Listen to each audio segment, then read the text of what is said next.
बाबाओं के इर्द गिर्द भारतीय जनता पार्टी की राजनीतिक बाखूबी घूमती है। मेरे हिसाब से 90% लोगों ने टीवी देखना छोड़ दिया है। जब से मोदी जी आए हैं तब से लोगों ने समाचार देखना बंद कर दिया है।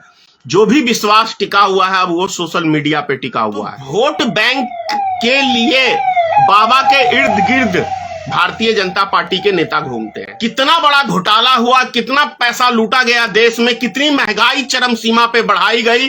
जो पिछले 70 सालों में महंगाई नहीं बढ़ी वो मात्र 9 सालों में आपने 2 गुना 3 गुना झेला है। धर्म का धंधा खूब चलता है भाई भारतीय जनता पार्टी का, लेकिन महंगाई से, बेरोजगारी से और जुमलेबाजी से देश की जनता थक चुकी है 9 साल में। धीरेन्द्र शास्त्री एक ढोंगी, एक नौटंकीबाज बाबा बिहार आया, बिहार के लोगों को गाली दिया और उसकी सभा में 15 लोग बेहोश हो गए। जाहिर सी बात है, होंगे, गर्मी का टाइम है,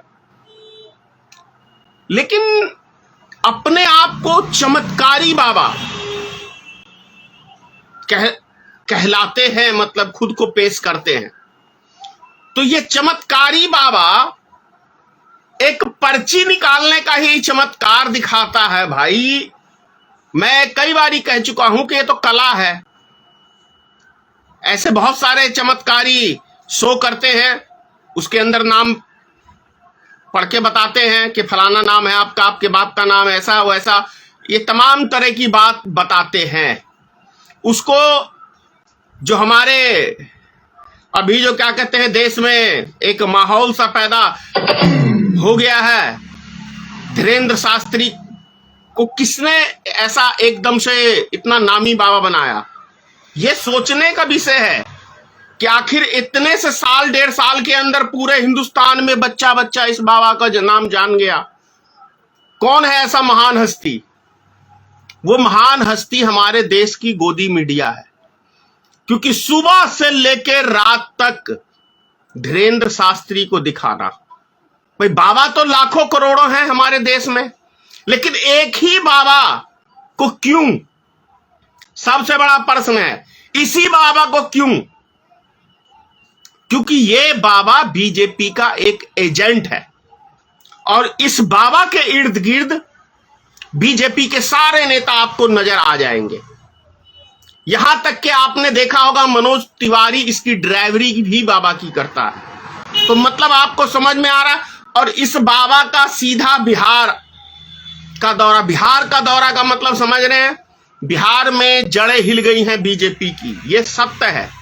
जब से नीतीश कुमार जी गए हैं, इनके साथ से हट गए हैं बीजेपी के, तब से बीजेपी का दिमाग जो है सेंटर से खिसक चुका है, क्योंकि महागठबंधन इतनी भारी पड़ रही है इनको कि इनको कुछ सूझ नहीं रहा। तो इनका सिस्टम यही लगा कि बिहार में अगर कोई हमारा नैया पार लगा सकता है तो कोई बाबा लगा सकता है। और बाबा को कैसे प्रसिद्ध किया जाए, बिहार में आगमन किया जाए। भाई बिहार देवभूमि है और ये बाबा है, हम इसको बाबा बोलते हैं।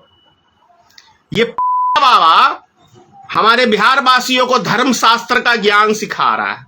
अरे इस बाबा को ये नहीं पता कि बिहार के बच्चे माता बहनें, छोटी छोटी बच्चियों में धर्म शास्त्र का ज्ञान है और राममय है, क्योंकि सीता माता की धरती है बिहार। तो ये समझ लीजिए कि बिहार सीता माता की धरती है, तो राम जी का तो संबंध यहां जुड़ा ही हुआ है। तो ये बाबा आके हमको लोग को समझाएंगे, चुनाव प्रचार करने वाला ये बाबा, ढोंगी बाबा। दूसरी बात, भारतीय जनता पार्टी की राजनीतिक 3 जगह जाके टिकती है। और वैसे राजनीतिक के लिए 3 चीज की आवश्यकता है, जिसमें तीनों चीज भाजपा भी पिछले कई सालों से इस्तेमाल कर रही है। जैसे कि बता दूं आपको, बाबाओं के इर्द गिर्द भारतीय जनता पार्टी की राजनीतिक बाखूबी घूमती है। क्यों घूमती है यह समझने की आपको जरूरत है। आपको याद होगा नरेंद्र मोदी एक बलात्कारी बाबा के साथ खूब शो पे नजर आया करते थे गुजरात में। बलात्कारी बाबा श्री नरेंद्र मोदी जी खूब उस बाबा के चरण छूते थे, उस बलात्कारी बाबा के। और वो बाबा कौन थे? आसाराम बापू। खूब चर्चा थी देश में। आसाराम बापू की भी 10 करोड़ भक्त थे, उसके बन गए। रिजल्ट आप सबके सामने है। कहां है? जेल में। राम रहीम के इर्द गिर्द भारतीय जनता पार्टी के नेता और बाबा के पास क्यों जाते हैं भारतीय जनता पार्टी के नेता, यह समझिए आप। क्योंकि उनके पास संख्या बल है, भक्त हैं। बाबा एक बारी अपने भक्तों को इशारा करेंगे कि आप फलाने को मत दो, तो जाहिर सी बात है बाबा के भक्त हैं, मानेंगे कहना। तो वोट बैंक के लिए बाबा के इर्द गिर्द भारतीय जनता पार्टी के नेता घूमते हैं। राम रहीम पंजाब हरियाणा में जबरदस्त पकड़, तो इसीलिए आपने देखा होगा पीछे राम रहीम को निकाला भी गया था जेल से। आपने देखा इस चीज को, क्योंकि चुनाव हरियाणा में नजदीक आने वाला है। दूसरी चीज क्या चाहिए चुनाव जीतने के लिए? देश की बिकाऊ मीडिया चाहिए, जो सुबह से लेके आपके नाम का प्रचार कर सके, लोगों को गुमराह करने का काम कर सके। वो हमारे देश की गोदी मीडिया भी बाखूबी कर रही है। और कैसा रोल अदा कर रही है, मेरे ख्याल से छोटा बच्चा भी, मेरे हिसाब से 90% लोगों ने टीवी देखना छोड़ दिया है। जब से मोदी जी आए हैं तब से लोगों ने समाचार देखना बंद कर दिया है। जो भी विश्वास टिका हुआ है अब वो सोशल मीडिया पे टिका हुआ है। बाकी इलेक्ट्रॉनिक्स मीडिया से विश्वास उठ गया है लोगों का। और मुझे लगभग 3 साल हो गए टीवी देखे हुए, नहीं तो मैं ऐसा शख्स था कि रात्रि 2 बजे तक हर चैनल को सुनता था। अब बंद कर दिया हूं 3 साल से। तो मेरे जैसे लाखों करोड़ों व्यक्ति हैं जिन्होंने समाचार सुनना बंद कर दिया। सोशल मीडिया पे देखता हूं, उन पत्रकारों को सुनता हूं जो जिन पे विश्वास है और जो सच्चाई की लड़ाई लड़ते हैं, उनको सुनता हूं मैं। दूसरी बात, धन बल चाहिए। लास्ट में सबसे महत्वपूर्ण तो धन बल है, जो भाजपा के पास ऑलरेडी कई उद्योगपति ने सौदा किया नरेंद्र मोदी के साथ, भारतीय जनता पार्टी के साथ, कि हम तुम्हारी सरकार बनाने में सारा माल देंगे, उसके बदले हमें सारा देश देना। जो आप लोग के सामने है, आप लोग के सामने है। कितना बड़ा घोटाला हुआ, कितना पैसा लूटा गया देश में, कितनी महंगाई चरम सीमा पे बढ़ाई गई। जो पिछले 70 सालों में महंगाई नहीं बढ़ी, वो मात्र 9 सालों में आपने 2 गुना 3 गुना झेला है। तो सोचिए कि भारतीय जनता पार्टी, और एक चौथा सिस्टम है धर्म का धंधा, खूब चलता है भाई भारतीय जनता पार्टी का। लेकिन इस धर्म के धंधे पे पब्लिक की आंखें खुल चुकी है। तो अब बच गए हैं कौन? बागेश्वर वाले एक 24-25 साल का एक लड़का लौंडा, इतनी ही उम्र में ये अपने आप को कितना बड़ा संत, बाबा ने अपना शो बंद कर दिया एक दिन में ही पटना में, दानापुर में। आखिर क्यों बंद कर दिया? सोचने की बात ये। इसलिए बंद कर दिया कि ये कोई चमत्कारी बाबा नहीं है। अरे बाबा में यदि शक्ति होती तो जो 15 आदमी बेहोश हुए थे इसके प्रोग्राम में बेहोश नहीं होते। चमत्कारी बाबा होता तो कोई भी व्यक्ति बेहोश नहीं होता इसके प्रोग्राम में। अगर ये चमत्कारी बाबा होता तो इसके प्रोग्राम से लड़कियां नहीं गायब होती। 40 लड़कियों का आरोप है इसके ऊपर। 40 लड़कियां इसके प्रोग्राम में गायब हो चुकी हैं। किसके पास गई ये लड़कियां? कौन से बीजेपी के नेता के पास गई? या कहां पे ये बाबा ने सप्लाई किया? यदि हमारे देश में कानून की सिस्टम बेहतर होती तो शायद ये बाबा अभी जेल में होता। तो ऐसा कुछ नहीं है। मैं इस बाबा को कोई चमत्कारी नहीं मानता हूं। ये बाबा है और ये है, इसमें कहीं कोई शक नहीं है।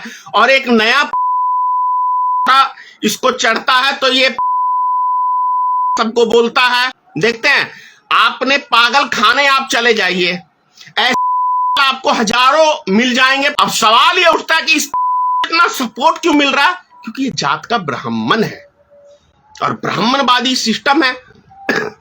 ब्राह्मणों का सारा मीडिया में एक पूरा टीम है, तो ब्राह्मण में कितना भी गंदगी हो ना, उस गंदगी को बाखूबी छुपाना जानते हैं और उसको अच्छी तरीके से, अच्छे रूप से प्रस्तुत करना जानते हैं। तो इस को देश की गोदी मीडिया, ब्राह्मणवादी मीडिया मैं कह रहा हूं, ये सब इसको हीरो बनाने में लगे हुए हैं। और ये हीरो दरअसल वो यहां से नहीं बन रहा, ऊपर से आकाओं का आदेश है कि इसको हीरो बनाओ, क्योंकि पेमेंट तो कहीं और से मोदी सरकार की तरफ से सारे चैनलों को मैनेज किया जा रहा है।